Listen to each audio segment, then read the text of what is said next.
for the Granby Conservation Commission.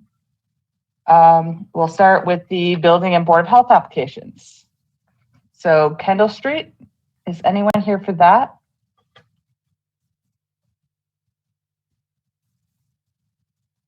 I can tell, this is Janice, I can tell you a little bit about it. Great.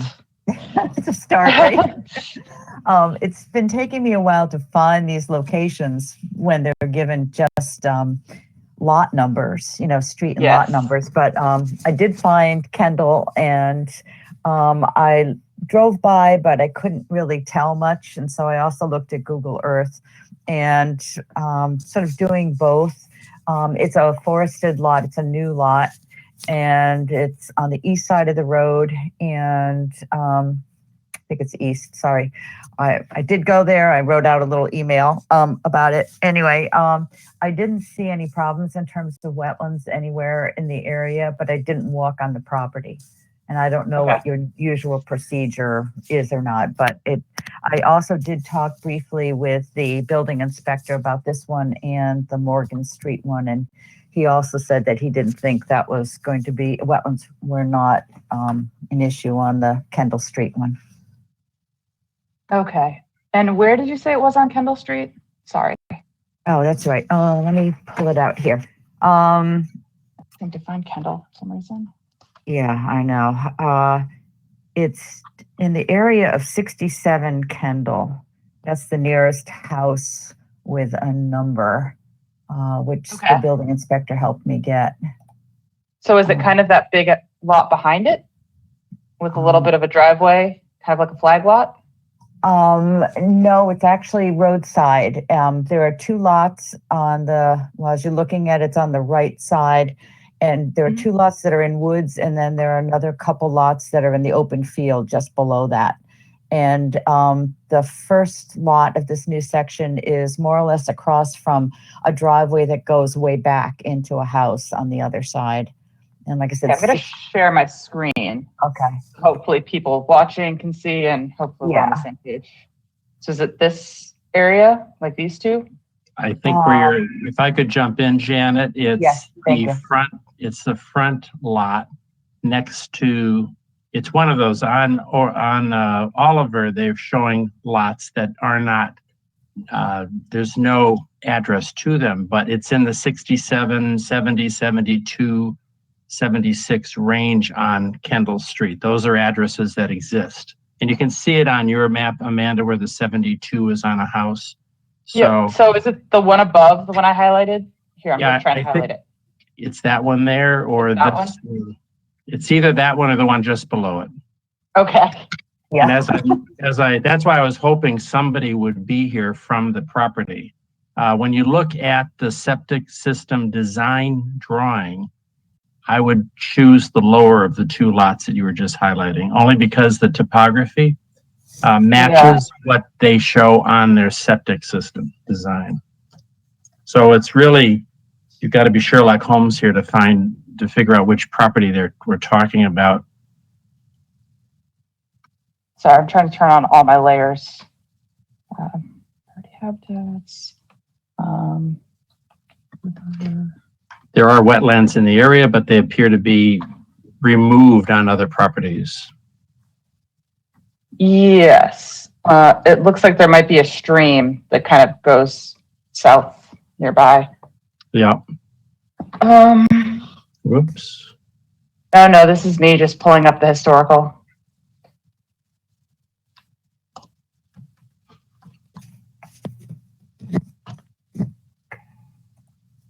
I always like to look because when it was historically agriculture, you can see the staining a lot more easily. Oh, all right. And oftentimes you lose that over time as it grows in with forest. Well, I think you were right there. I think when you look at the last image you had. No, I know. But this is showing the site over time. Okay. Oh, interesting. So like you can see kind of, I don't know if you can actually see my cursor, but there's a little bit of a staining here, but that looks like it's associated with the stream that's, I think the road is probably over here, the driveway in. Well, yeah. I think this is probably what we're seeing. Oh, this is probably what we're seeing actually. That's 87. They're above. That's 80. They're above it. No, I understand. I was looking because things do change over time, but also this gives us an idea of what was there beforehand. So now we can kind of compare and see, there weren't wetlands there that are currently hidden by trees. The wetlands have always been in this general area. So yeah, I don't see any concerns. There might be stormwater depending on the size of the upper lot,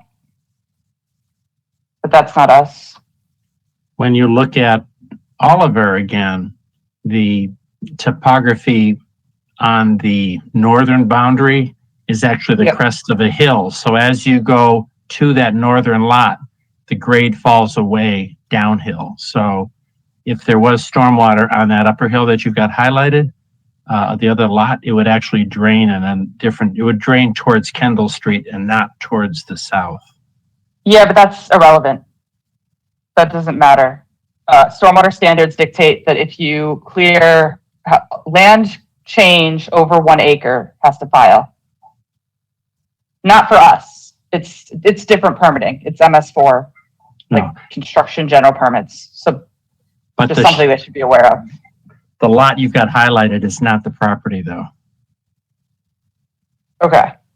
It's the one just south of it. Yeah. Is it? Okay. I wasn't sure if it was that one or the lower half of the big one. Well, it's one lot and the drawing is the graphics of the drawing they gave us is more reflective of what you've got shown now. Okay.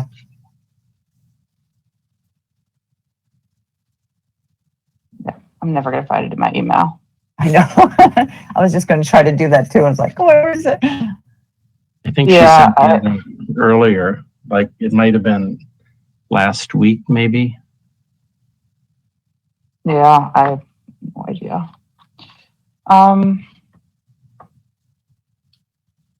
Anyway, that's what would be the process, Amanda, if it looks like there's no wetlands in the area?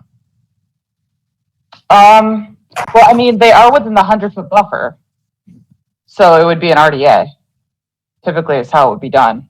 But again, I just need to see the map, and it's. I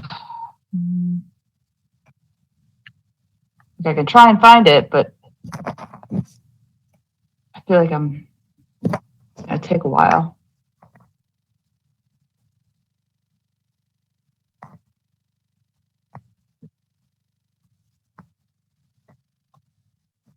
Oh.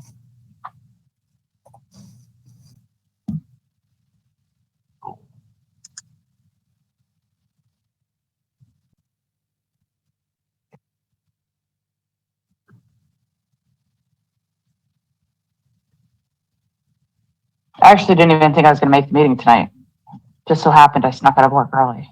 So I have not looked at anything. Wonderful. Yeah.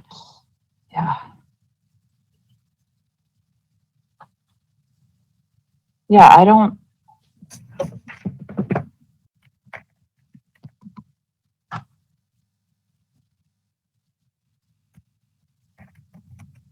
Here we go.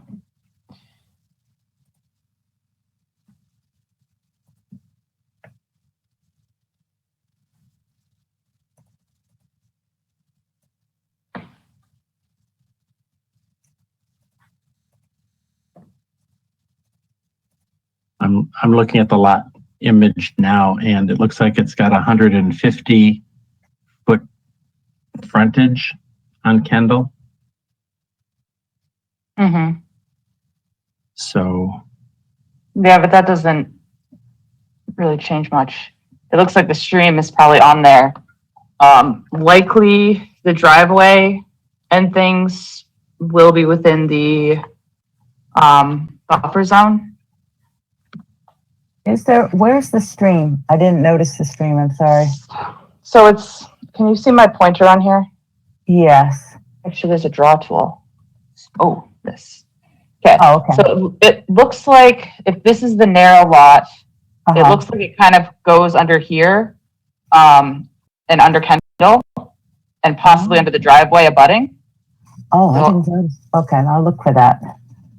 It's likely an intermittent stream, not a perennial. It looks like it's just a connection, but see this on here? Yes. Oh, I see. Yes, I thought it was one higher. I just sent you, Amanda, an email with map 8, which is the parcel assessor's map, and it shows the parcel 8.2 on it. And you're right, it's the lower one, the smaller one, the skinnier one below the square one.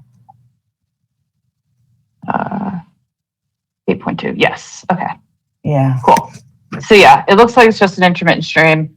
So I mean, typically this would be an RDA. We'd want to make sure that there's erosion controls put on the plan and kind of a overall, disturbance management. But I think it looks like it's on existing open lawn. So it should be minimal alteration to buffer zone. So as long as we control the sediment, I think that is the only regulatory standard. If they're not here, Amanda, how do we respond to this? Nobody's in the room to represent this project. Yeah, well, it'd be nice if someone could reach out to whoever submitted this. I can do that. I'll get back to them with that. Okay. And yeah, I mean, an RD is free for them, and so they should just submit that with the erosion controls depicted on it. Okay. And maybe, I don't know if anyone wants to do a site visit. I guess we should. Yeah, we can. I'm not sure if I have time, so I guess I'll leave that up to if anyone else is interested in doing it. Okay. But it seems like if we're going off, even if the stream was at the bottom corner, the house is going to be, over 100 feet away. So it's really only going to be the driveway. But driveway. I wonder, and Amanda, when you look at that drawing, see the way it's crossed out at the street? I wonder if they are proposing to put a curve in the driveway to maybe move it away from that stream culvert. They might. It's hard to say. It's hard to say because you're looking at scratch marks. Yeah. So that might be what their plan is. I mean, either way, they should have erosion controls, just making sure the sediment isn't leaving the site. Right. But especially because once it's in the road, it's going to just wash into the streams and wetlands. Either country drainage or it'll find a catch basin. Either way, it'll end up there. But yeah, it seems pretty low impact in terms of requiring further permitting. I don't think it's necessary. So you're saying we'll just put an RDA into the notes, requesting an RDA and see if they come back? Okay. Yeah. And just have them include the erosion controls on the plan. And just, give us the opportunity to make them aware to keep the sediment on site. Yep. Other basic principles. We've been getting a lot of people kind of do it yourself people. So I think it's even more important to kind of make sure they know so they don't get in trouble down the road. Okay. Yeah. I don't know if we need to vote on anything for that. I think kind of just discussion and I have nothing to add. Yeah. Okay. Any public comments for anyone else? Hearing and seeing none, I guess we will move on to the next item. Okay. So what is next on our list? I think it doesn't show on the agenda, but Kathy sent out Morgan Street, which is a new house project. Oh, there's a house. Okay. I saw the A&R, I believe. Yes, exactly. Again, it's a lot. It's a new subdivision and it's a lot that's not well marked, but when you drive down, and I drove by that site, you can see the for sale signs along Morgan Street. So, yeah. And it's at where you're at right now, Amanda. It's towards towards East Street if you go north on Morgan. Okay. And it's again on the right side of the street. And this is Michelle Tabb, one of the owners of the property. Just an FYI that I can speak to anything. Oh, great. Thank you. Great. Yep. Glad you're here. Okay. So we were looking up at this area. It's the house that you see at where it says Morgan Street. There's a house right there, and I think the properties are down at that end of the open space. Okay. A little bit farther. I can say there's like the 3 new houses that are just built at the end of Morgan Street towards East Street. It's about diagonal, so I want to say like 12 East Street, 12 Morgan Street might be one of the numbers, and it's about diagonal from that. It's lot number 3 out of the 3. I know it's one of the Tromsky lots. I don't know if that helps at all, but one of the 3 Tromsky lots. Yep. I'm gonna pull up my email and see if I can find map.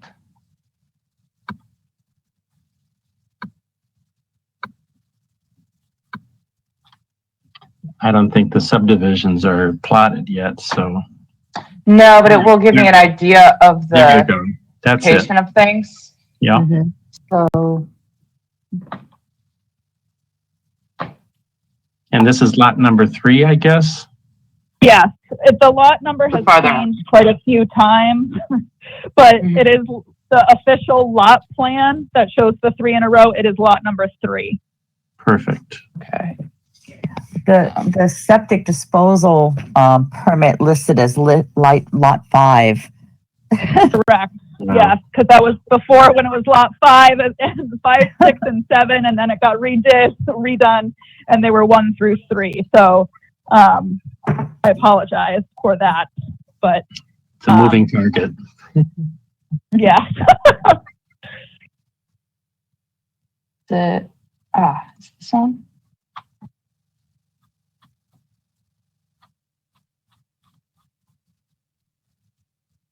Yeah, I think that map is the best. That's the best. That's the best picture you have right there, Amanda. Yeah. Okay. So I've got that, and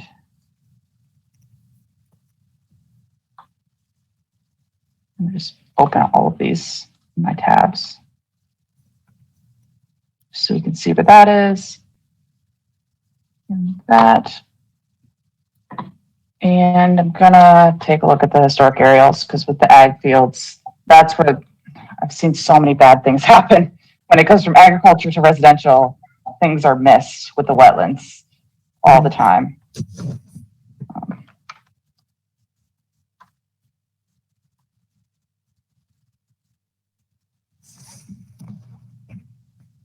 That's not what I was looking for.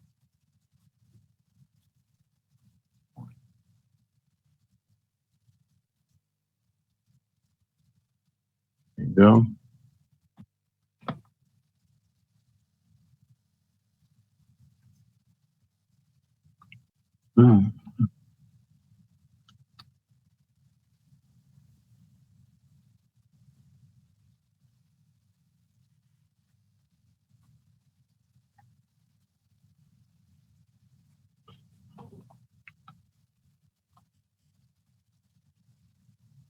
That's an interesting application you have there, Amanda. Yeah, this is my new favorite tool. It shows a lot of information. Yeah. And just seeing how the land's changed over time, you can kind of tell if the new homeowner is going to have water issues in a couple years. Well, I know this is the general area I grew up. It's been a field. I think you grew up in this area too, didn't you, Amanda? Yep, and it has been a field, and we have looked at areas over in here for other things, not this section, but Oh, yeah. other nearby areas, because Granby's all farm town. Yeah. So that's kind of the next transition, is to flip things from agriculture to housing. Mhm.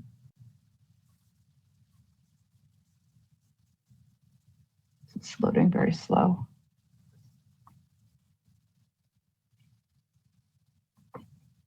So you can kind of see that there's still drainage over here, but the houses are going to be farther over here.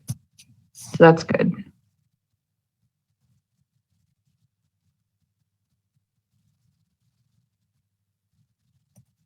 You can even, you can see all these drainage patterns kind of throughout these areas.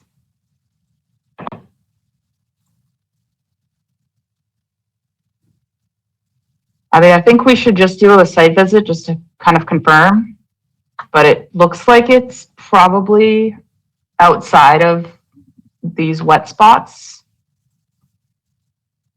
It's just hard to say without the lot lines overlaid on the historical. When you drive It's by likely the lot site, one that would be the closest, yeah. if there's any that have a reason for an RDA.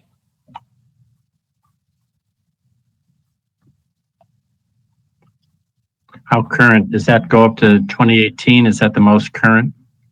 That is, and it shows that at different times of the year, and so it's not a perfect system, but it does give you an idea of how it's changed over time.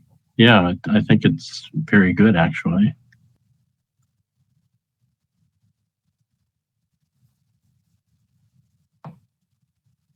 So yeah, I think as long as we could take a walk and just make sure that there's no soggy spots on this lot, then we can probably move forward. Okay. How does anyone else feel? We haven't heard from any of their commissioners. I see the Bill's here, Kevin's here, is Ed here? Ed's here. Maybe Bill can communicate through the chat because he can't really talk. Oh, right. He's not feeling well. Yeah.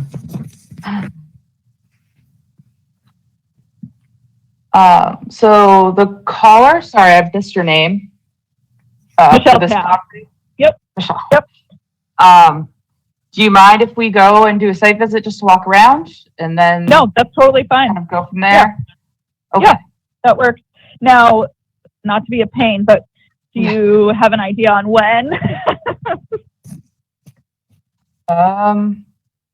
Well, Amanda, just to offer, I could do it pretty quickly if that would help. Yeah. I don't know when Janice, would you want to attend, or did it sound like you walked or you drove by the site already? Did you? No, that's the site that I was in the wrong place.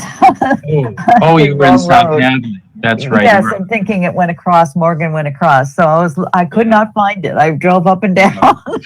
Well, you're in a different town. Right, yeah.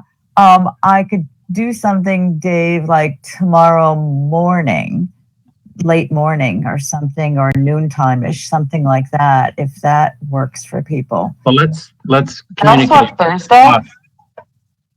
I have Thursday off, so Oh, I don't know if other people are around. good. That's a good So idea. holiday. Yeah. And I'll be in Western Mass, so that also helps. Okay, good. Well, let's plan something on Thursday then while Amanda can be there. Sure. Okay. Because maybe So we can take a look at Kendall Street as well. Yeah. Okay, so Michelle, we'll... Go ahead, sorry. Oh, I was going to say, we could go take a look on Thursday. Is anything staked out in terms of lots or? Yep. Okay. Yep, they're all staked out. The for sale sign is in the last remaining lot, which would be lot 1. So it goes like where you'll see the fire hydrant, and the for sale sign is lot 1, and then there's lot 2 and lot 3, and we're the last one closest to East Street. Okay. Oh, so you bought that lot. You're not the seller of the area. Okay, gotcha. Nope, we bought that lot. And also, I am in Boston for work this week, but would you like us to be there for the walkthrough, or You guys don't do your need thing to, and you'll let us know. unless you want to be. Yeah. So we can just get in touch with you. I believe we have your email and everything. Yep. Um, Yep, I believe so. This is not my thing. So It yeah, might be we'll contact you that way. Okay. All right. Perfect. Yeah. And so we'll just kind of let you know what we found and how we think you should proceed. And if you need an RDA or if it's far enough away where it's not necessary. Okay. Yeah, we'll go All right. from there. Perfect. All right. Thank you. All righty. Thank you very Have much. a good rest of your night. You're welcome. You too. And Bill wants to remind us that there's the $75 site visit fee. Oh, You can throw that in too. okay. That's Michelle, okay. are you still here? Okay. Yes, I am. Yep, Okay, that's just okay. let them know. Just let us know, or let us know how we want to pay for that. I guess just bring a check over, or Yeah. Janet, do you know how we typically handle that? I think people submit it to Kathy. Okay. Okay. Also, do you know how to, do you want to just submit that to Kathy, Michelle? And then we'll be good on your front. So submit that to her whenever. Yes, to Kathy Leonard at the town hall. okay. All right, perfect. We'll do. All right. Thank you. Thank you. You're welcome.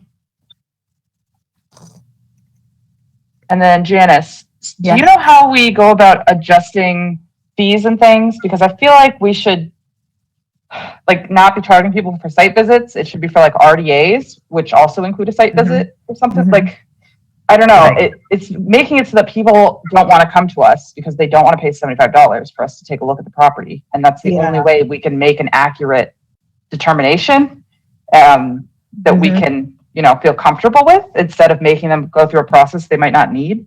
Yeah, I think maybe that could be a discussion for next month. And I think you can just create a different fee schedule. It's not under a bylaw, it's just under the Conservation Commission procedures, and to swap it over to a fee for the request for determination rather than for the or a significantly lower fee, like maybe $10 for a site visit and $50 for an RDA or something. Just obviously we need the funding so that we can support the staff and actually do our job properly instead of not having staff. But also I want to make sure people aren't, avoiding us unnecessarily if we can work with them. So let's just make an agenda item for next month. And hopefully, any commissioners have any comments on that? I would be in agreement with you, Amanda. You said you addressed this in our new fee schedule, Bill. What new fee schedule?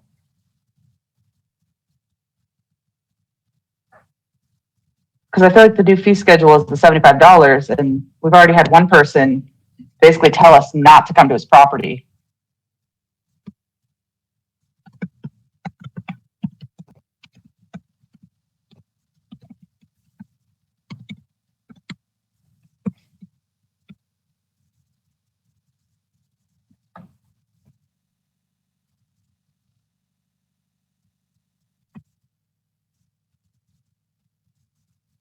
Okay. Are you reading messages from Bill, Amanda? I just saw your message. He only said one. He said we addressed this in our new fee sketch. And I replied aloud. Yeah.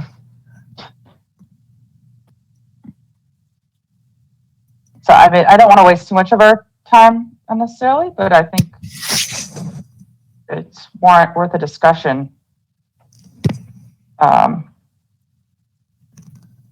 Well, it's 7:32, and I know we have the Triad Alpha partners in the room. Okay, so I guess we'll move on from that. And yeah. So were there any other building appointments? No, it was just those two. Okay.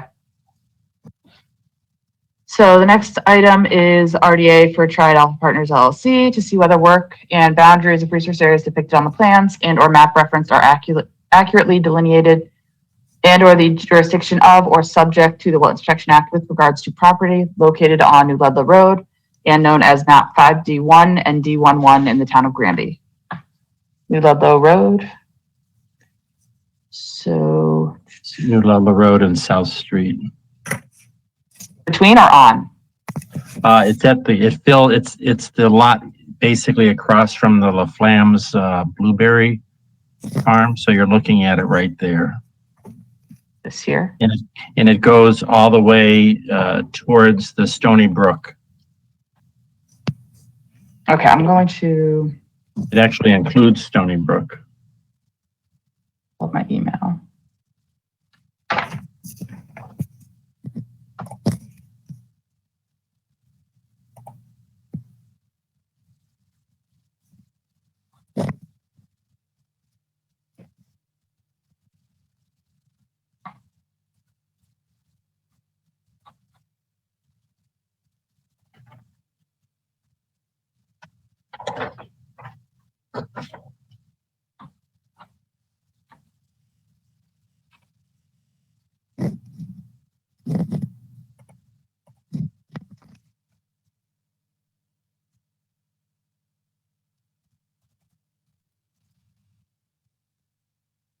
I apologize, my internet's very slow because I'm in Goshen.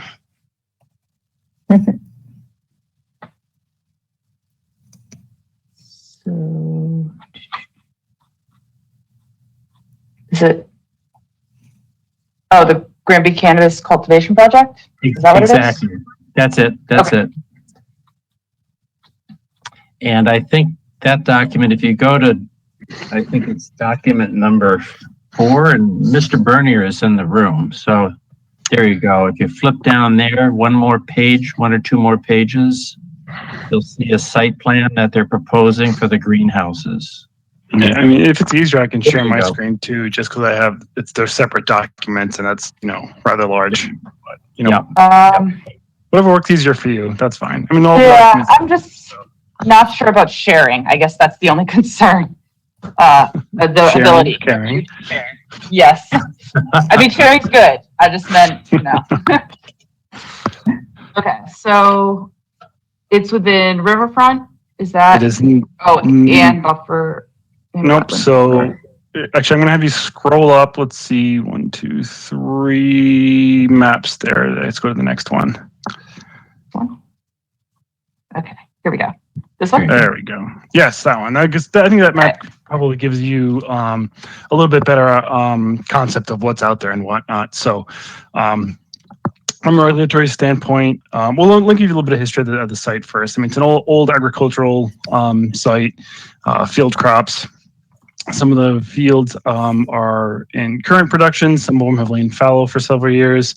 But essentially, it's, these upland, 2 upland areas kind of intermixed with these 2 wetland complexes, if you will. With the 2 BVW complexes kind of being to the east, with an intermittent stream, as well as to the west with the perennial stream, that Stony Brook area. So you have, your typical BVWs, bank, land underwater, and stuff like that, in addition to riverfront area. So in addition to the regulated resource areas, there are also 5 IVWs, the isolated vegetated wetlands, on site. You can see those on the map there, and kind of that hatched hatched pattern there. Okay. Two of the areas that wetland, it's difficult to tell right on there, but in the north central there, that wetland 6, and the little tiny one all the way to the east, wetland 10. You can tell just by their size. I mean, they don't make the ILSF, isolated land subject to flooding. They're shallow, super small. So we didn't run any kind of engineering calculations on them, just because they're incredibly small, and they easily don't make the ILSF size requirements. The other 2, kind of in the center there. Sorry, I'm going to my historic. Right. So difficult not having 2 screens. Okay. That's it. So So in the central area there's wetland 5 and wetland 7. Those areas are a little bigger. They're still pretty shallow, relatively speaking. But but they are larger than the other two. So we did run engineering calculations to see if they would meet the minimum size requirements for those. Wetland 7 comes just short of the size requirements. Wetland 6 is the largest one, that kind of that linear looking feature there. And although it meets the size requirements, it doesn't meet the definition of ILSF under the regulations, under that 1057-2B. Okay. More specifically, that it doesn't hold any water. Let me just scroll up here. So, where is the project in relation to all these isolated wetlands? Are they proposed to be filled in? And yep. So there's three of the 4 isolated wetlands are proposed to be filled. That's let me go to my map here. That is numbers 5 and 7. Those two kind of where those 5 proposed buildings are, as well as wetland 10 in the east. Okay. This is pretty, I don't know, I think this is very concerning to me personally, because I wish we had a bylaw that didn't allow this. So I think we should do a site visit and confirm that they're isolated wetlands, because historically altered areas, I feel like they're all got to be connected. I mean, I can ensure we should be losing wetlands. They're so close together. I mean, so Amanda, this is Ed talking. Yeah. I'm kind of agreeing with you, but let's let him finish his presentation and we can go over this. That way we can keep it moving. Thank you. So just to address the isolated characteristics of it, yeah, I mean, they are isolated. The short and sweet of it is that the soils don't make it. It's a bit, if you're looking at the topo and kind of out there in the field, it's a little bit undulating area and whatnot. And we poked, I mean, Jesus, we probably had to poke easily 1,000 holes across this area to really define, where the limits of those wetlands are going to be. Because you're right, we don't want to lose wetlands. We don't want to call something wet or upland that's not upland. So we're confident that what's shown here is wetland. There's no culverts. There's no hydrologic, drainages or connections to the adjacent BVWs or anything of that nature. In particular, that wetland 10, it's actually it's a slope wetland.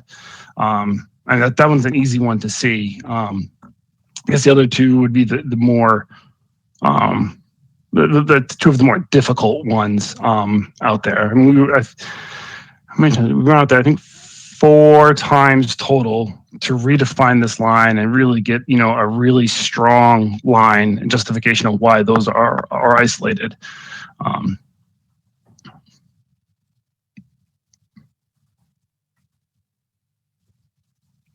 But just to kind of to describe the project a little further, outside of those isolated vegetated wetlands, the project avoids all other resource area impacts. So it's outside of riverfront area, BVW. It's even outside of the buffer zone. So it's just those isolated vegetated wetlands that would be impacted, which are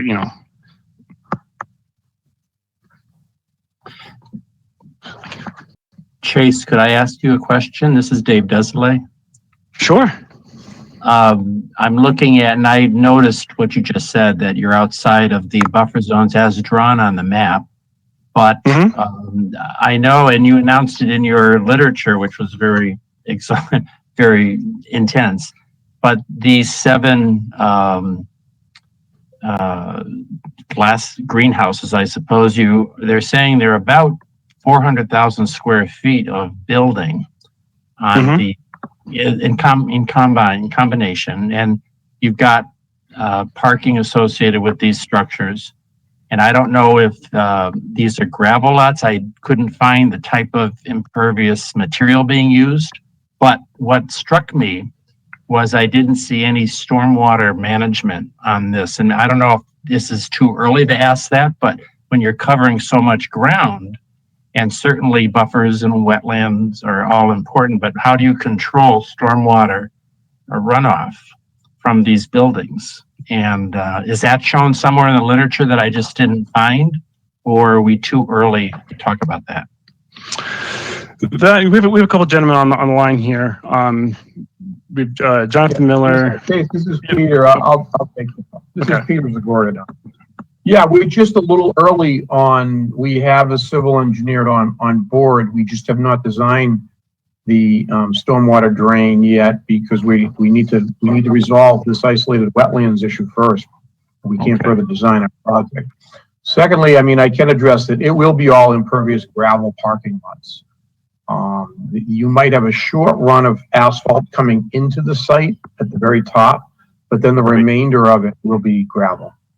I think you referred to that in some of the literature too, but you still have 400,000 square feet of building that you've got to capture somehow. So, and I'm familiar with, while the system may not be designed yet, at least an area might be highlighted that this is where we're going to locate a pond or something. And it won't be sized yet, but at least there'll be some direction that this is how we're going to handle stormwater management, because both of these projects, one is closer to South Street and one is in the middle of the road here. So obviously they're both going to be looked at as separate stormwater management sites. I'm guessing, I'm thinking anyway. I think that's probably correct because there's also no way of dealing with site 1 to site 2 without going. That's So what they're isolated. Okay.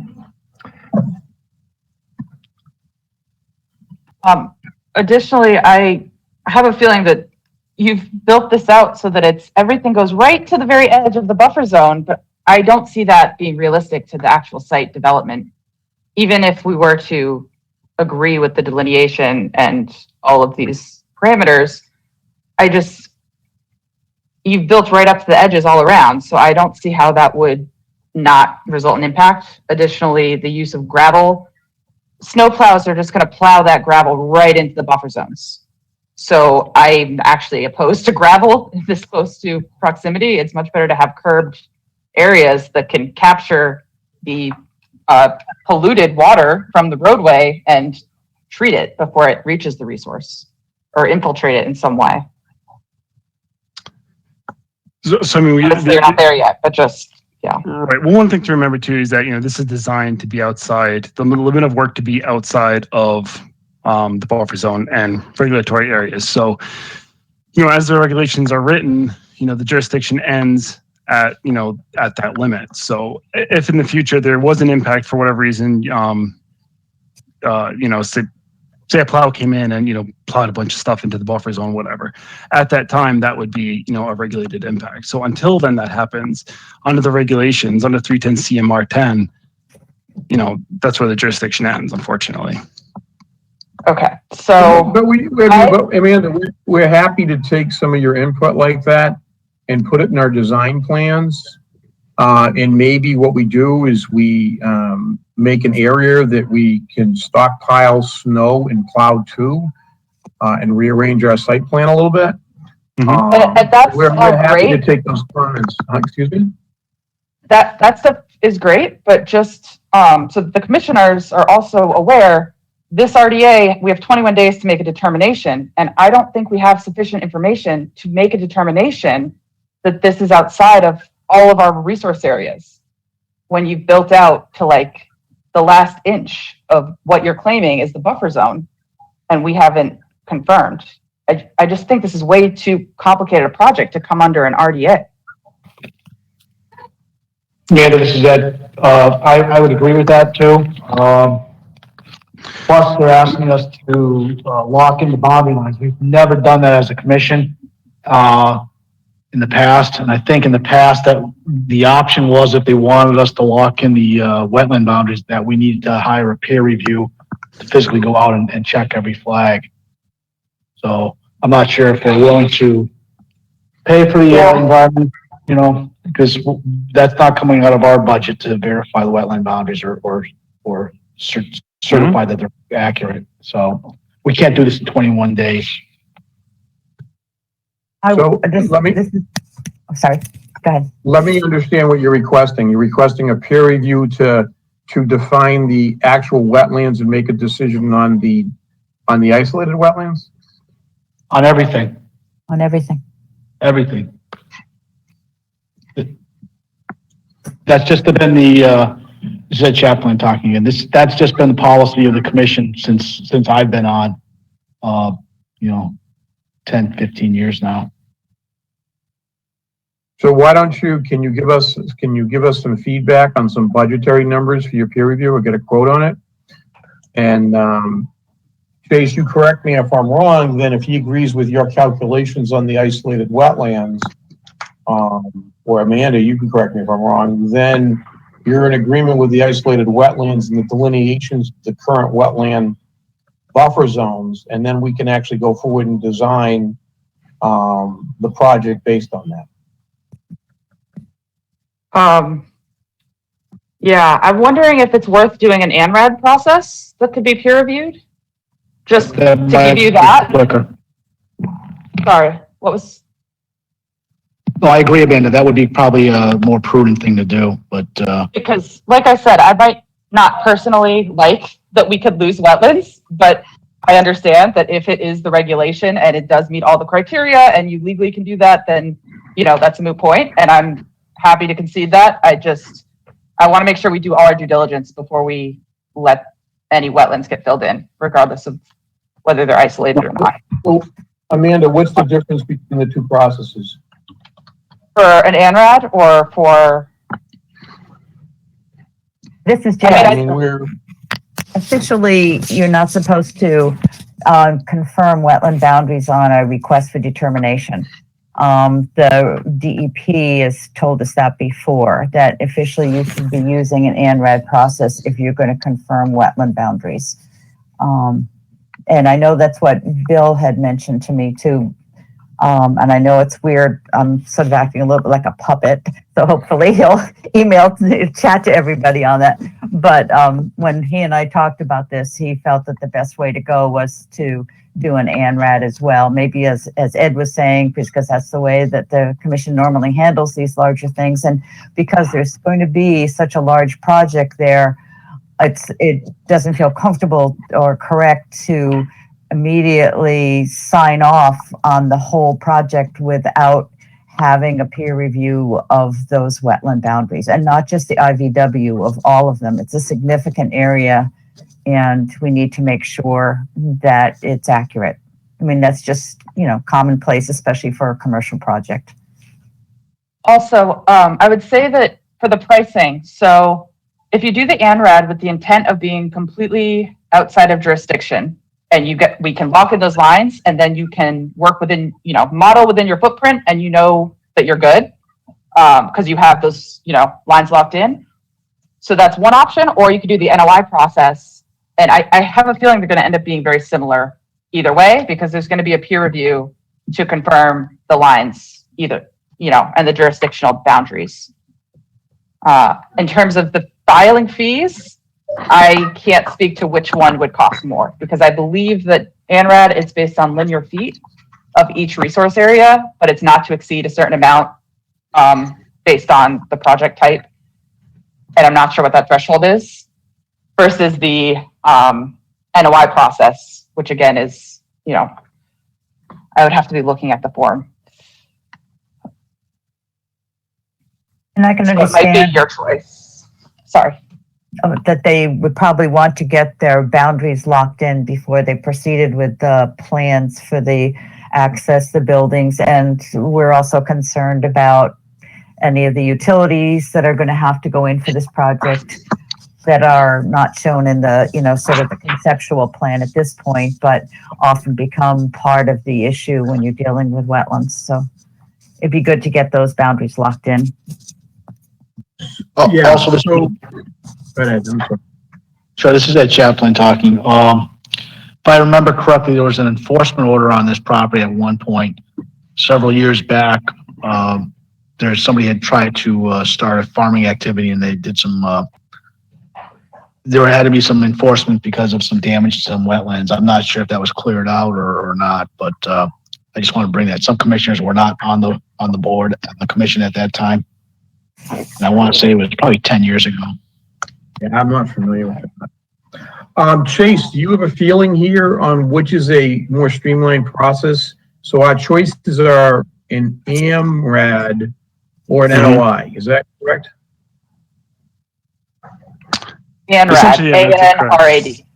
Sorry. Right. So the ANRAD is just going to confirm the boundaries of the resource areas. That's not going to approve anything else. So for whatever reason, we say the lines change for whatever reason, and we're like, oh, you need to impact buffer zone or something like that. Then you would have to go back for a whole new permitting process under either an RDA or a NOI. So you can confirm technically you could confirm resource areas under an RDA. More specifically, you can do it under an NOI as a complete process. The difference that if you do an NOI, then there's going to be specific conditions that the commission can impose on a project as opposed to an ANRAD, which is just to confirm resource areas and has nothing to do with whatever you propose to do with the land. Does that make sense?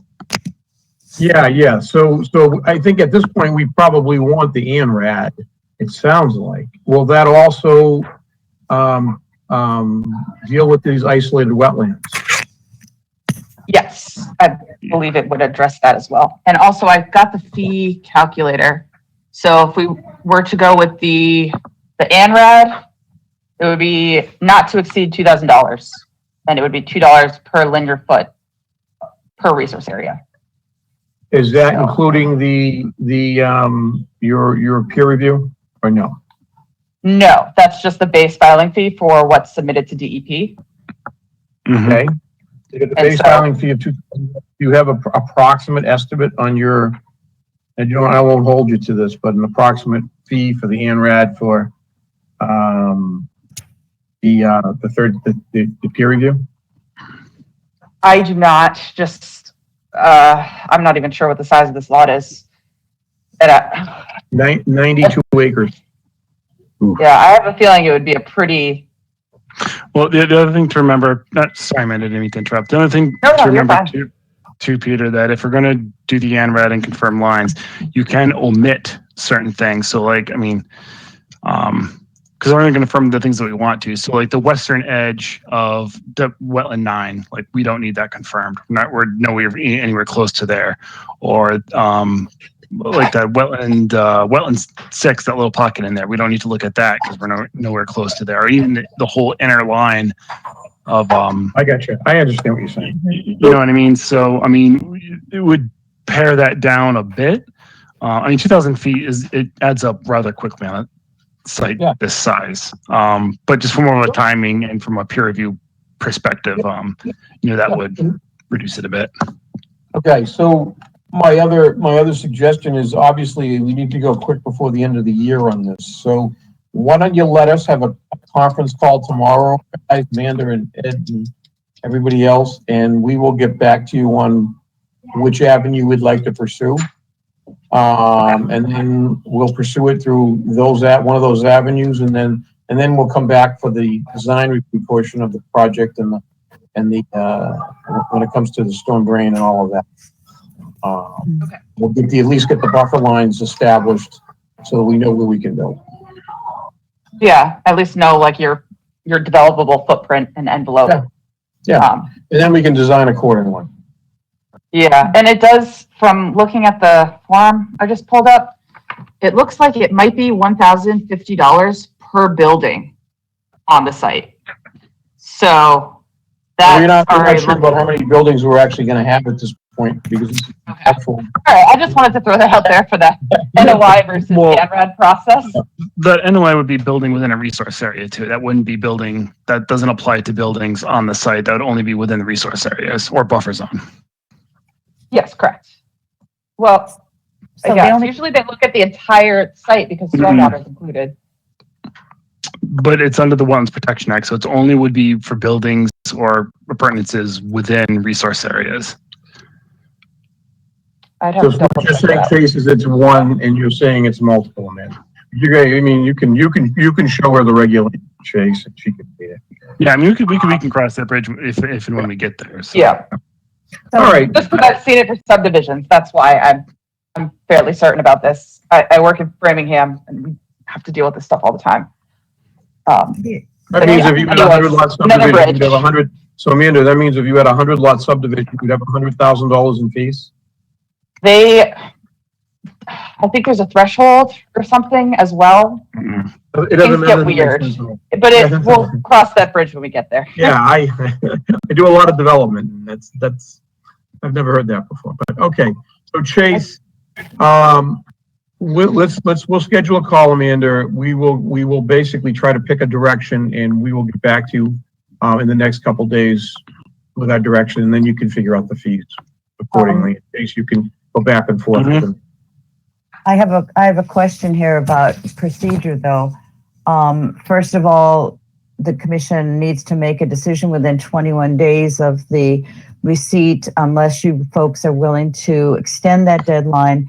But if you extend the deadline, so the commission doesn't make a decision tonight, then normally they only meet once a month. So you'll be putting off the commission's decision a month, unless the commission just decides tonight to issue a determination saying you should do an ANRAD. I'm just trying to figure out so that you don't lose a month by having to make a phone call tomorrow, and then you can't just get back to Ed or Amanda. It has to be to everybody. Yeah. All right. What are our other options for the determination tonight? You could also withdraw it. Specify? Well, why don't, Chase, are you leaning towards an ANRAD? I'm sorry, Peter, was that to me? Yeah, are you leaning towards us doing an ANRAD? I mean, yeah, if you, as the applicant, if you are 100% confident that you can stay out of the resource areas for a developable footprint, then an ANRAD makes sense. Yeah. Yeah, I think we have enough developable area that we can stay out of it. So why don't we go with the ANRAD, and you guys, if that's allows you to vote tonight, then I think we just solved that. Good.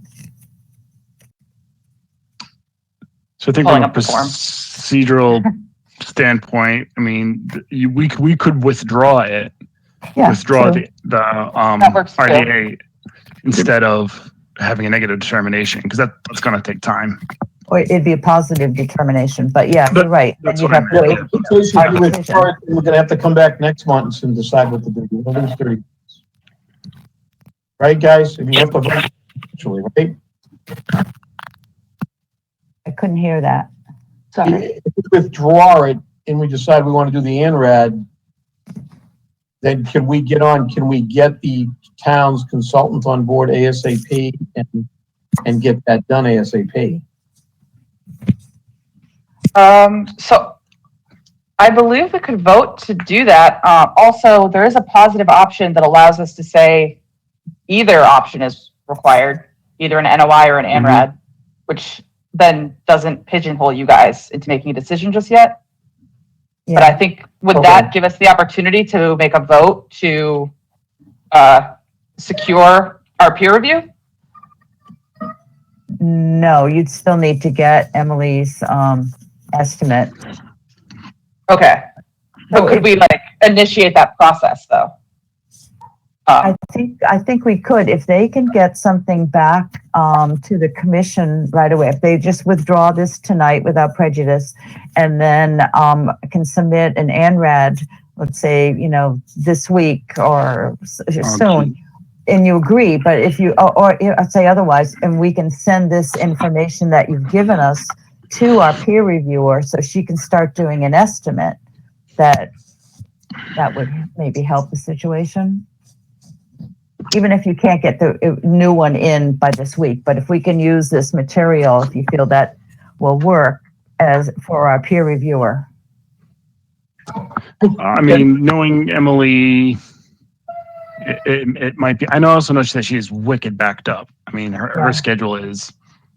I mean, I don't really foresee her, unless by some miracle, that she's going to be able to get everything done within.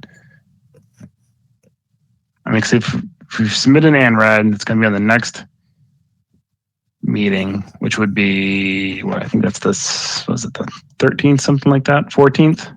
14th. Yeah, 14th. I mean, and then you get her on board and get her signed on. She might get to it by January. That may be true for other high value peer reviewers as well. They're in demand. Oh, I do think- Chase, it sounds like you really believe we need to do an ANRAD more than an NOI. Is that correct? I mean, Peter, we may need to discuss that offline. Okay. About our options and whatnot. We can make that determination, tomorrow when we talk. All right. So you think the best thing to do tonight is to withdraw and resubmit, Chase? Based on our conversations tonight, that would probably make the most sense.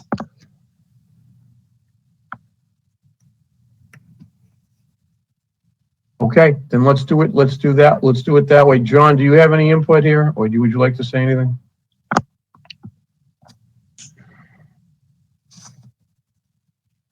No, I totally agree with the approach here. I think, I mean, the real two options that I see are that, they go ahead with a positive determination of us getting an NOI or an AMRAD or just withdrawing. Does it make any difference in time, Amanda? Yeah, I kind of agree that it probably won't be a difference in time. Well, other than the process will move faster. If we have to issue a determination that's going to take several days, then, to get signatures and then get it out. And this way you'll be clean to start. Do you feel, Janice, it's quicker just to withdraw and resubmit? I think so. Just ask to withdraw without prejudice. Yeah. Okay, great. Then that's what we'll do. Thank you.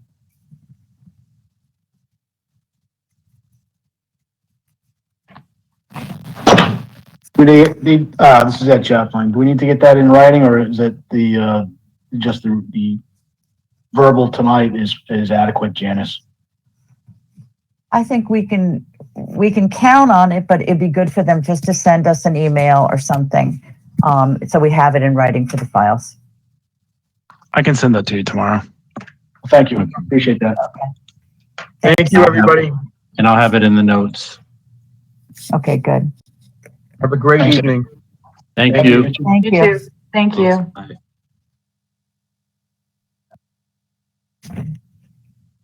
Okay.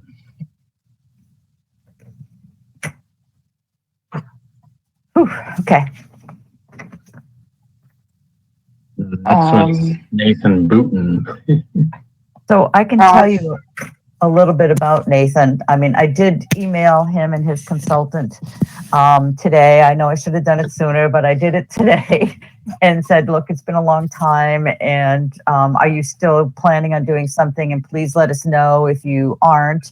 And you can withdraw without prejudice, or let us know if you are and send us an approximate schedule of when you're going to do the wetland revisions and things that are required from the peer review. I'll do a follow-up mailing to all parties as well. I don't have phone numbers for them, but and I did give them the agenda for tonight and letting them know that they could pop in if they wanted to discuss it tonight as well.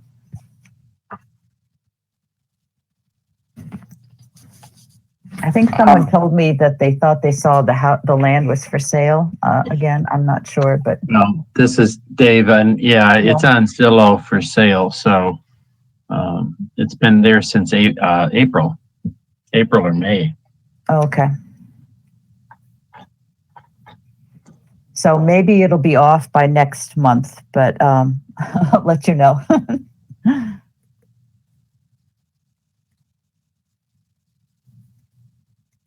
So basically no action, and it's going to move to the Yep. It'll move to the next month. Yeah. Okay. Okay. So next item, gravel pits. The gravel pits, and Janice and I went around to a couple. I pushed around the notes that we took for our site visits. So we looked at 2 gravel pits yesterday. Oh, cool. And how were they? They're very nice. The first one off of Bachelor Street, Greg Orland. He leases the land from the Chartier family, but they've been excavating, it looks like Title V gravel there for septic fields for many years. And it sounded like he said they've got another 20 years of inventory on that site. So turns out he provided the gravel for my septic system. I didn't know that. So, but we had a very nice walk around his property.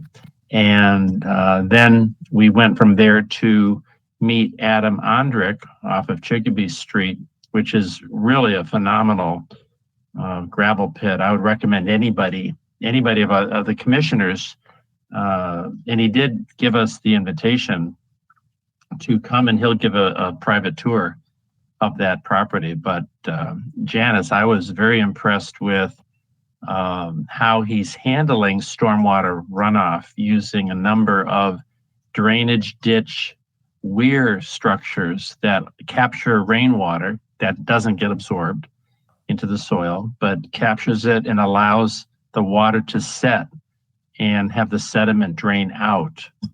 And twice a year, they go through these various catch basins, if you will, and clean the sediment out of them. So very impressive. Very impressive. And Yeah, it's right up against Stony Brook. So he's got 2 outfall structures into the brook, but by the time the water leaves his property, I think it's pretty clean. So. Yeah. Anything to add, Janice? Just that there's quite an amazing view from the top. Oh. Yeah. But yeah, it was really good. He has a stormwater permit with the DEP, and they have a consultant that comes out, I think it's once a year, to inspect it, to make sure everything's functioning properly. So it was impressive, the stormwater setup they have, and I'm glad they have it because they're surrounded on at least 3 sides by wetland, but they seem to be handling it really well.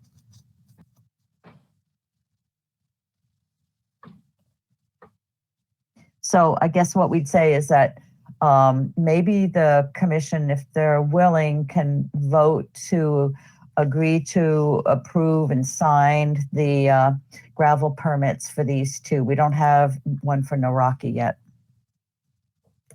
I make a motion that we approve these 2 gravel permits. I will second. Any further discussion?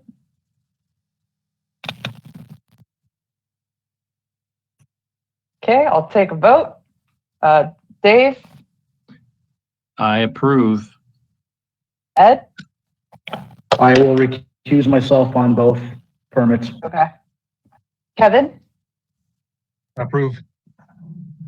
And Bill? You can type it if you need to. Amanda, yes. Oh, Bill, I didn't hear you, but I saw you unmute.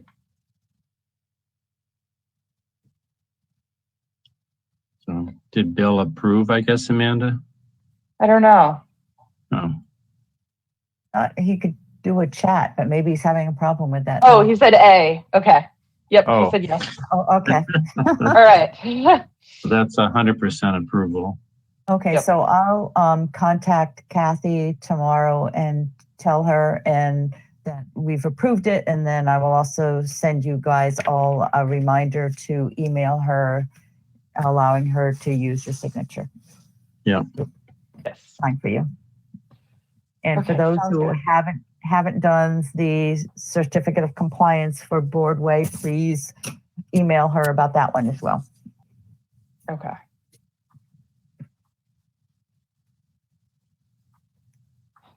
All right. Next item on our agenda is commentary. Do we have any commentary? Let's go with no. Let's post the next meeting. Is it December December 14th. December 14th at 7 p.m.? Yeah. Okay. And approve the minutes. So I have not looked at them yet. Has everyone else had a chance to look at them? I wrote them and I think they're wonderful, so I can't vote. I trust you.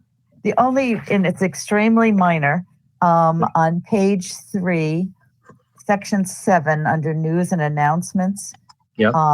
B, number 4, book and page of order of conditions. That information goes to the Concom. It doesn't need to be posted on the street. So it's 2 separate things: the book and page of the OOC to the Concom, and then the DEP file number posted at the street.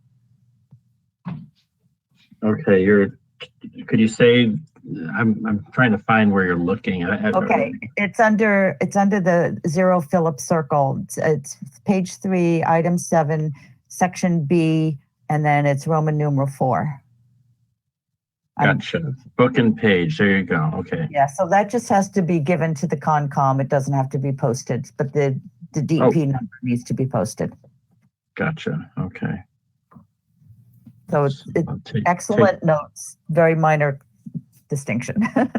Well, what I'll do is I'll remove book and page of OOC, should be just stricken, and DEP file number needs to be posted at the street. Well, we need the book and page from the Registry of Deeds. They're supposed to confirm that with us, and that's part of our problem there too. So it could either be an item by itself, and then you have Roman numeral 4 and Roman numeral 5 or something. Okay, so say that again for me. The book and page of the OOC from the Registry of Deeds. Who Yes. provides that, though? The applicant? Yes. Yes. Okay. All To right. confirm that it was recorded. Gotcha. Then DEP can be a separate line item. Sure. Gotcha. Okay. All right. I'll make that adjustment. Okay. Thanks.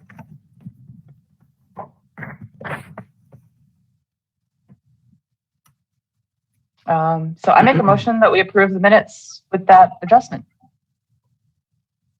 Okay. And Bill said minutes are fine with Janice's Yeah, you change. just said aye. Yep. Yep. So I guess that's a second. Yeah, that'll be a So any further discussion? Hearing and seeing none, I will take a roll call. Dave, I approved. Ed, Yes. Kevin, Yes.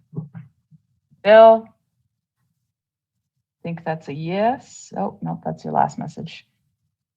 Yes, okay. And then me, yes. Okay. All right. great. Approved. Next item is bills to pay. I believe I saw some things in our folder. Yep. Does someone have that they want to read in? I can tell you, 2 things are mine and 1 is Bill's. First of all, for Bill, he purchased a Verizon. He purchased me a phone from Walmart, and he submitted a bill for that. And he agreed that he'll pay the tax on it because he didn't use the tax-free number. But I don't have that right in front of me. I have it in front of me, Janice, and the Verizon prepaid Verizon phone is got a cost of $54.99, and the tax on it is $3.44, and I guess that's what he's referring to. Yeah. He'll cover the $3.44. He's looking to get reimbursed on the cost of the phone, $54.99. Yep. Okay. I make a motion that we approve that. Okay. I will approve that motion. You mean second? Or Is second. that a second? That's a second. That's a second, not an approval. Yeah. Further discussion? Hearing and seeing none. All right. Dave. I'll approve it too. All right. Kevin. Yes. Ed. Yes. Bill. Maybe he can't vote on it. Oh, Maybe. maybe. Oh, Amanda, yes. Oh, he abstained. Okay. Bill abstained. Amanda says yes. Approved. Great. All right, great. Okay. Then Was the there next, another? yeah, then the next thing is, I got the phone set up at the Verizon store in Granby, and I was hoping I could just do like a $20 or $40 card or something, but Pira, I think her name was Priya. And anyway, she said no, that the options were, this was the simplest plan, $35 a month. So I'll pay this by month, and if I can find a cheaper way, you know, that she offers or something, I'll get it. But for the time being, that's what it'll be. And I'm starting to use it. I'm using it for making my phone calls to, you know, applicants and stuff. So that's a bill to reimburse me for my payment for October for 1 month of $35. And I sent that to Bill. If you want, I can send it on to you guys too. Let's see. I mean, that's fine with me. I make a motion to approve. Okay. Dave Desileo, second. Any further discussion? All right, roll call. Dave, Approve. Ed, Approved. Kevin, Yes. Bill, So you have to abstain again? Yes. or- he Okay. approved. He Oh, gave he us an A. approved it. Okay, good. Yep. Good.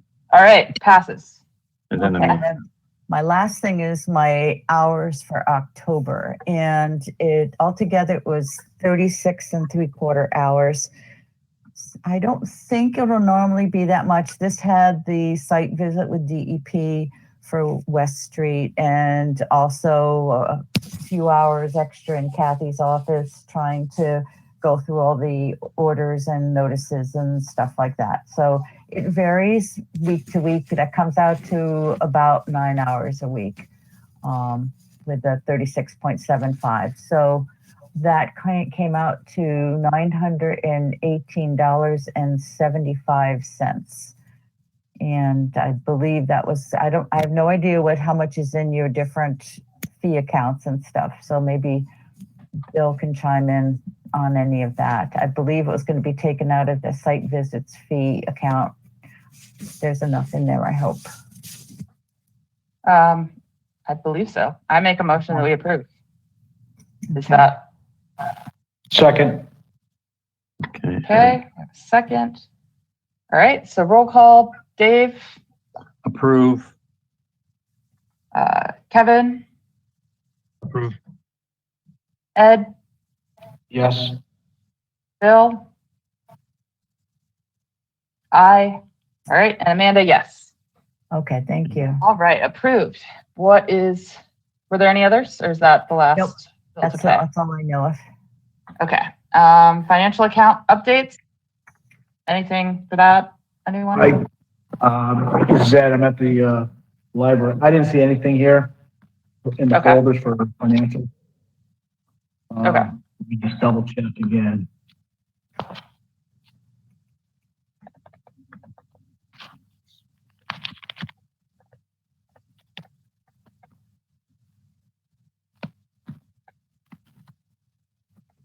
Nothing. Okay. All set. No financials at this Great. point. All right. Next item, outreach education plant of the week. I didn't get to that. Okay. I'll try to do one for next month, but there was too much other stuff, much last minute. Yeah, I understand. Amanda, I don't mean to go backwards. Didn't we see an invoice here for Emily for, there was something about the Eversource power lines? You're Yeah, right. that's true. That's true. Okay. Yeah, let's go back to that. I think that was Emily's proposal for her monitoring work of Eversource, and that the commission, if they approved it, needed to ask Eversource for that funding. I think that's what it was. Oh, so wait, what? It was like $6,000, I believe. So we have to ask Eversource for that? Yes, it would come out of a peer review 53G. Okay, so do we need to vote on that or just do it? Well, I make a motion that we notify Eversource that this is our consultant's fee and that we would like to bolster the funds for the peer review or the monitoring of these projects going forward. And Okay. Bill did a chat that said yes, I guess, for voting. It's a new proposal. I think especially this monitoring is they're going to be doing some stream restoration work. So I think that's especially what that's going to be involved in. Okay. So I guess I second if that's what we need to do. Okay. And then roll call, Dave, Approve. Ed, Yes. Kevin, Yes. Bill? Yes. And Amanda? Yes. All right. And you can handle that, right, Janice? Yeah. I'll Or is, contact, okay, I'll contact Eversource. Okay, thanks. awesome. All right. Any others? None. Okay. Number 7, news and announcements. I applied for and received my first grant last week. Oh, Ooh, for what? That was congratulations. exciting. Thanks. What was the grant for? It's a small community grant from the Suwasco Watershed Council, the River Yep. Stewardship Council. Yeah. So it's just like a $1,000 grant, but still. It's my first one, so it's exciting. Hooray. Yeah. Officially a grant writer. Any Good. other news and announcements? None. Okay. Site visits. So I we guess talked about, we talked about the Morgan Street, Amanda, on Thursday. yep. Do you want to pick a time now, or would you rather wait to? I mean, I would prefer afternoon or at least late morning. Those Yeah. 9 a.m.s are rough, Right. especially on my days off. It's like getting up that early and being somewhere is hard. Yeah. Bill, are you going to be in town or are you still out west? East, rather.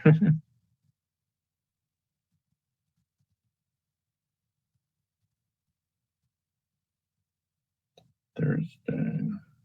That's Veterans Day.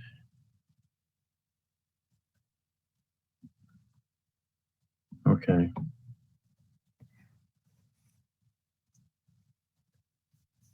Looks like Bill Stead's still under the weather. I usually have a hike I have every Thursday afternoon, but if there are a couple of you that can do these 2 building permit ones, then that'll be good. Sounds Right. good. I have a doctor's appointment for my mom, and I don't recall when that is, but Do you want to just reach out to me and let me know a time? is that all right, For Amanda? you? Yeah, that's fine. We can just Okay, coordinate. let me do that. Let me do that. All right, so the next item, gravel pit inspection site visits. I think we're still waiting on the Naraki permit to come in. Yeah. Okay, so we'll just postpone that until that comes in. And then number 10, dealing with small wetland violations.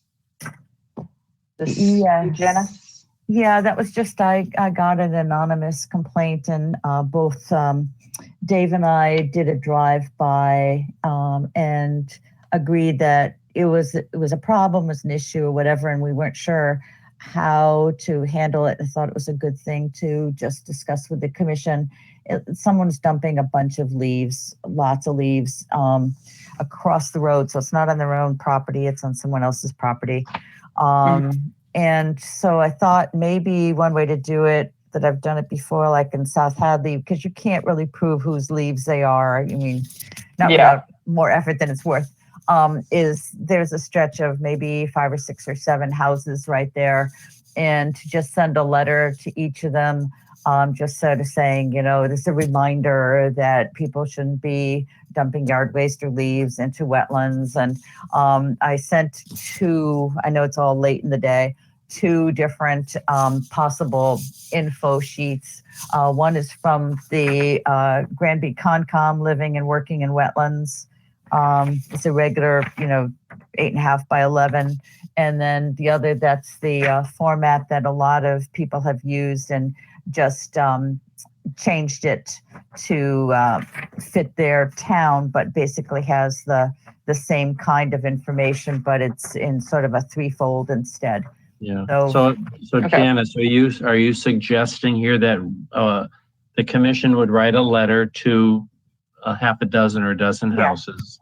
Yeah. And we would write a letter, and then included with that letter would be this 3-fold inclusion, I suppose. Or maybe to do it quicker, we could just use the one from the Granby Concom already, that living and working in wetlands, that has a little logo at the top, and all it needs is we'd have to change the Concom address, but the email address. But you would still have a letter though, right? Yes. Yeah. Just something specifically, we noticed that there was some dumping of leaves across the road from your houses, and we'd just like to remind you that such and such, that's about as much as you can do. Yeah. And so what was the address where this was happening? And did you look up the property owner of the site where the dumping is occurring? No, I didn't look that up yet. It's on North Street. You had the site that we were given is actually 67 North Street. And ironically, the leaves are directly across the street from this property. And the house is uphill from there, and they have a beautiful clean lawn as of this weekend. So yeah, and I'm sure the whole neighborhood does it, probably everyone on the other side. They probably do, because there's probably a dozen piles of leaves there right now. Yeah, and it also might be the apple or the landscaper. They love dumping in wetlands. That is their absolute favorite thing, because it's free for them. I think, Janice, you got an anonymous tip, right? There was no name attached to the. No, I understand. Yeah. But still, it's oftentimes the landscapers will just blow the leaves across the street into the wetland. Yeah. So these are piles of leaves. Yeah. I mean, they use multiple methods, but it could be just the people too. Yeah. So I thought if that seemed okay to you guys, I'd do something like that. Find the names. Oh, you're looking for the property owner? Yeah. So the owner is La Liberty Home Builders, Inc. They have an address of 267 Bachelor Street. Huh. It's vacant land. So it's basically all wetland. So, I mean, it might be worth emailing them to let them know that there's a violation on their site.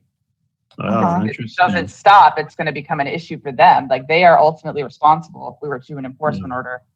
Well, this is clearly in the wetland buffer zone. So it's close to the street, and that's about the only place you can get to it, because there's trees pretty close to the street in all the other areas. So this area is open. And anyway, it's easy to drag the leaves down the hill. So versus dragging them up the hill. Yeah. But the owner might put signs, That's true. That's saying, true. You know what I mean? Like, if it is his responsibility, or her, or whoever owns the lot, they're responsible, and we are responsible for protecting and regulating our resource areas. Right. So by pulling them into the conversation, ideally that will, get everyone on the same page, instead of future things getting worse. How did you find that so quickly, Amanda? Mass Oliver. Oliver, it is? Okay. Yeah, it's on Oliver. I was looking, and I couldn't find an address on that street. On that parcel of land. It has the owner's address. So it'll have the owner's name, and then it'll have the owner's address. Oh, all right. Because the owner often, doesn't live on that site. Right. Yeah. Right. And they wouldn't. The parcel is kind of a funny shaped parcel. And it's a vacant lot. It's It's mostly wetlands, actually, so. Yeah, that's what it looked like to me too. So yeah, I mean, Okay, they might So not is it- care, but it's a good we point. can at least though. let them know. Yeah. Okay. Like if it was our property, that would be a different thing, because then we would go out and be Yeah. like, stop dumping on our land, and we could put up Yeah. our own signs. Yeah. But since it's someone else's land, we kind of have to, if it was an enforcement case, Yeah. we would be issuing the enforcement to the owner of the property as well as the violator. Right. So everyone would be in the loop. Right. Mhm. Well, Although I it's couldn't- hard to We're just- prove the violator, when it's just leaves. Yeah, yeah. Okay. But also, if it was ours, we could put up like trail cams and catch them. Right. And as the property owner, if they care to do such a thing, they could, Mhm. and then Yeah. they'll have the violator red-handed. But Okay. anyways, yeah. Right. So I think Well, that if sounds Jan- like a great plan to just educate people and let them know. Okay. Sorry, what was? No, I was just going to say, if Janice can get the letter pulled together for us, would that just be an anonymous Granby Conservation Commission signature? It's not an individual like Amanda signing it or Dave Desley signing it. I can either sign it as staff, or I can check with Bill, and I can make it so he signs it, or I'll have him make sure he looks at it first. Okay. Yeah, I think that works. It should be the chair or our agent. So I think Yeah. either of those would be fine. Okay. So I'll check with him. Bill agrees with me, Janice, that they should be composting their leaves They should. and I'll not put throwing something them into the about wetland. Yeah. Well, that's what people think. They're like, oh, it's just compost. It's just natural, but they're actually filling in the resource areas. Right. Mhm. Right. It's just too much all at once. Yeah. But So- anyways, so old business, DCR Forge Pond, I have heard nothing. I haven't either. You know. No. Yeah, I don't know. So I guess we'll just leave it on here. 7 Phillips Circle complaint. I think that's Was another that- thing that's kind of just sitting here. Was that another dumping complaint, or what was that? I Something- think So- that they were developing No. across the wetlands because they own both sides of a intermittent stream, and I think they were landscaping it, and they didn't get proper permission, was my understanding. Well, it's a Uh-huh. conservation easement, like a drainage easement, and was supposed to have a conservation restriction, I think, on it through the Uh-huh. center. And somehow this one lot owns both sides. So they built a bridge, they built up and bermed the stream banks itself and Oh. landscaped it. They cleared the understory on the side across from the house. They had Ooh. like wires crossing the stream to put, because there was like a shed on the other side. Oh no. And they'd had violations in the past where they had been doing stuff. And so they had to plant trees to delineate the limit of lawn. But what they've been doing is bringing in fill and continuing to expand their lawn into the wetland beyond those trees. So it was kind of just a reoccurring issue with someone.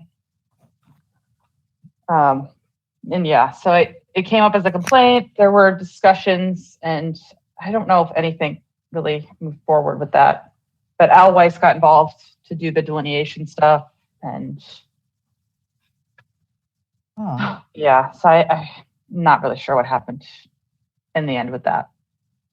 Or what do you want to have happen at this point, or what do you I guys think it's kind of just on the list as pending resolution at some point. I think the owner might be planning to sell the lot just because of the hassle. But I don't know if that's real or not. I think that was the last thing we heard, was that he was selling the lot or selling his house and property.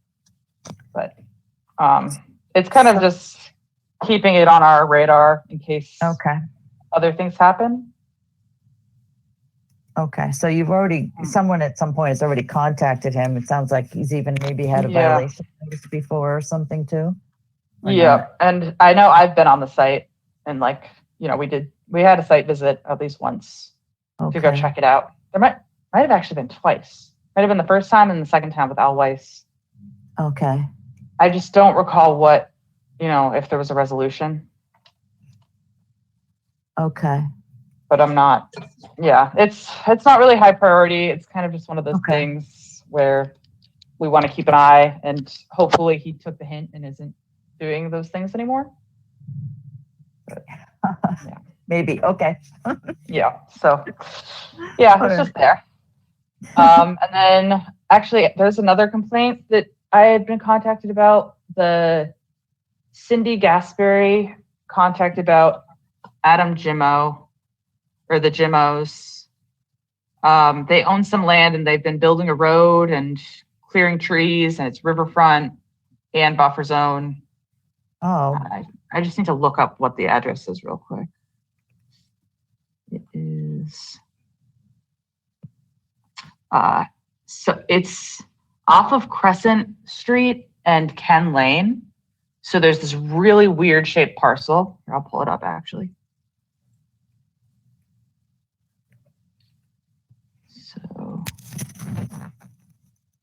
So that's the parcel. Wow. And so there's riverfront up all in here, and then this is all pretty much wetland. There's lots of wetland, and then I guess the wetland here. And at one point, DPW got involved, or the highway department, and did something with drainage.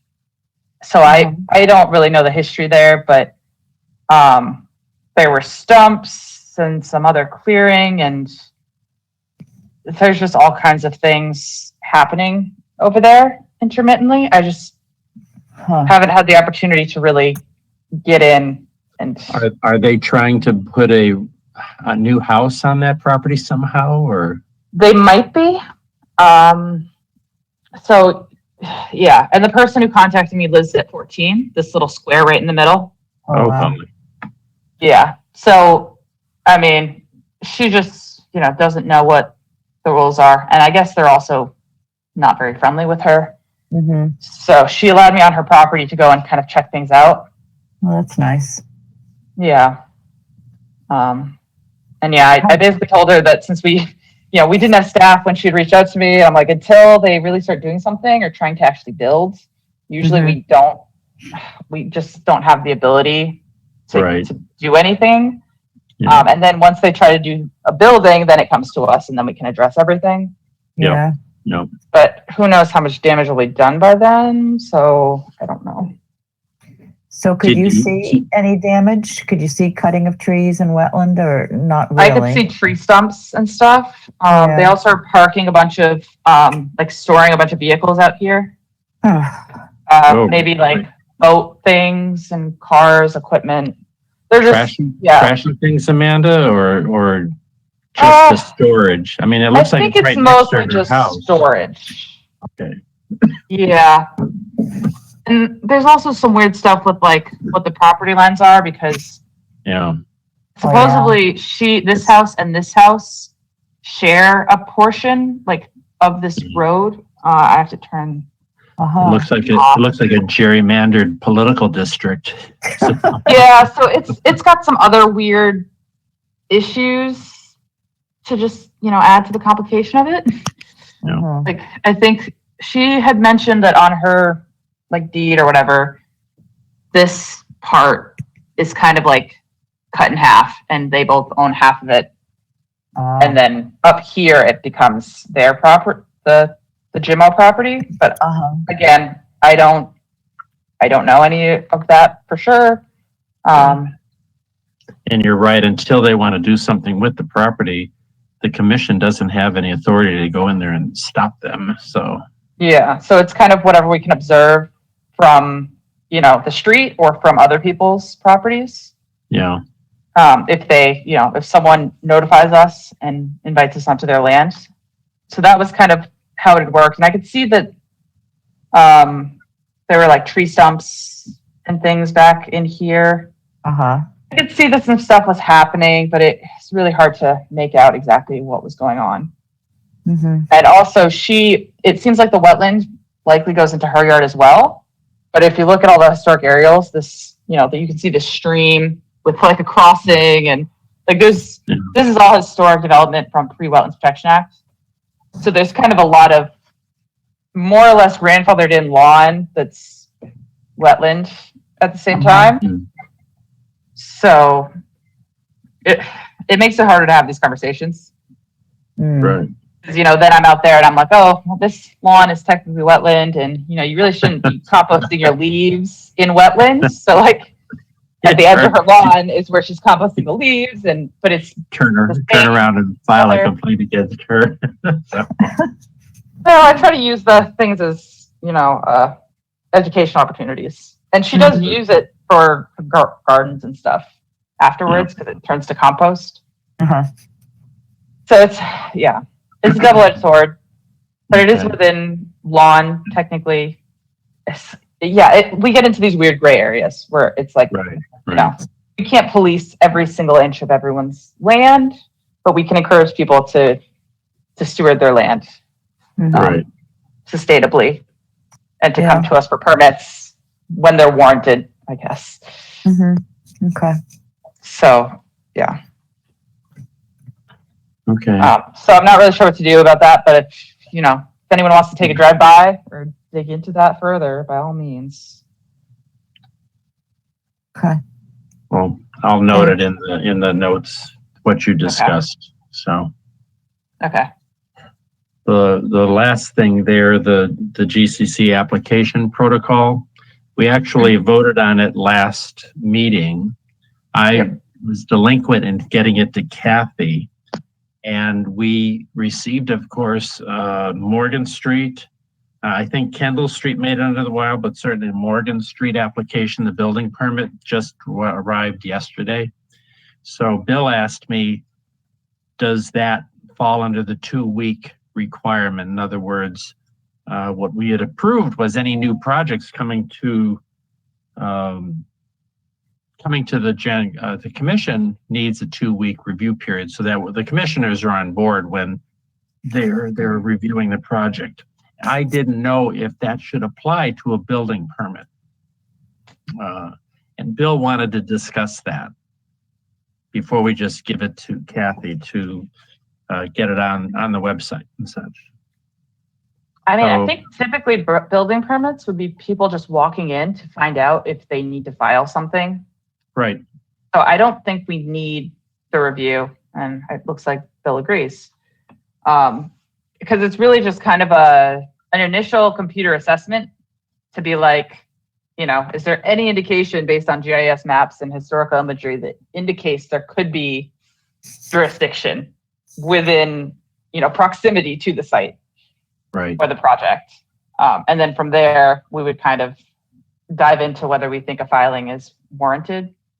So if we look at the Kendall Street property, which is a good example where they have spent some money getting the septic design, even the Morgan Street has the septic design. So we know what the applicant or the building permit is going to look like.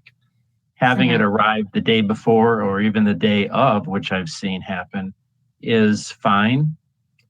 And that the protocol is really aimed at a project like our the Triad Alpha partners. Yeah, definitely for that kind of work. We want more time to review, and also RDAs. It kind of depends on the stage of the work, like what phase of the project they're at and the proximity to the resource area. Because if they are so far where it's not going to need a filing, it tends to be a lot easier to just kind of sign off on it. Right. But if it's kind of like, oh, we might need to do a site visit and there's likely wetlands on site, or, there's significant buffer overlap. Some of the Bachelor Street properties have all of that, as you know. I mean, people want to build a house, but they're next to wetlands, and they could be isolated. They could be next to an intermittent stream. They could be next to Bachelor Brook.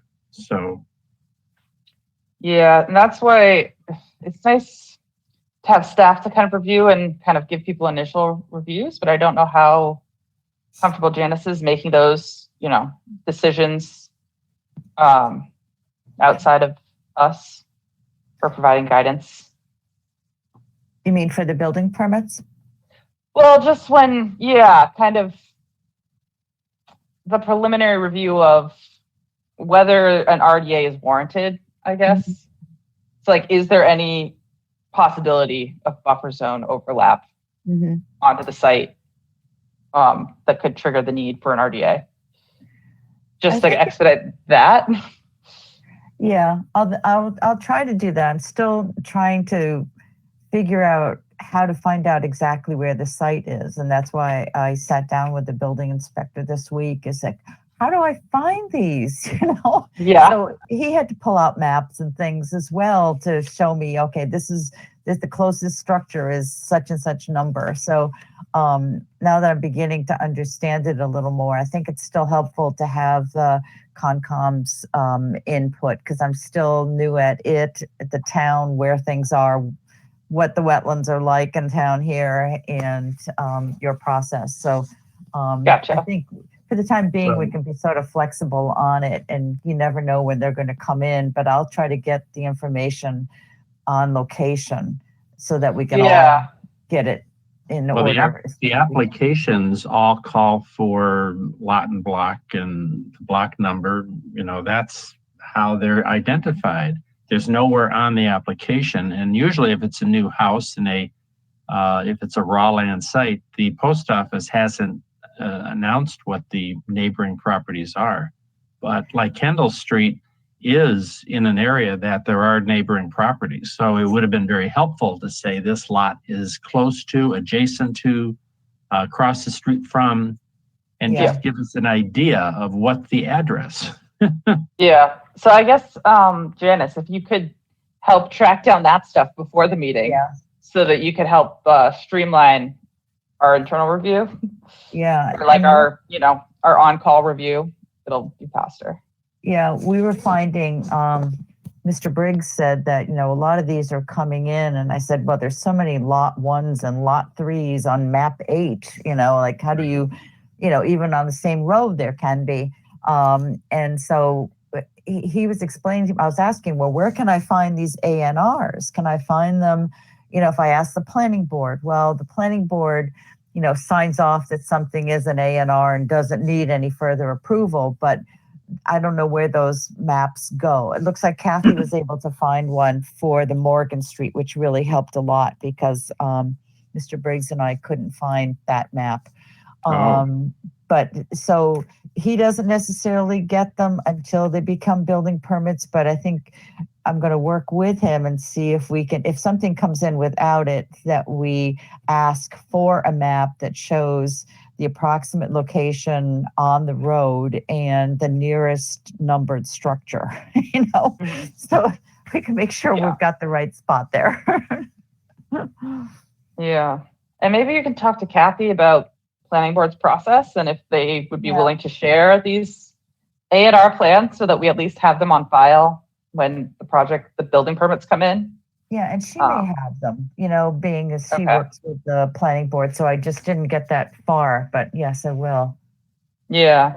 So listening to the conversation, it sounds like that the protocols that have been created and reviewed and approved from the last meeting, I could send that out to Kathy tomorrow and say we can incorporate those into the application process. Would you all agree with that?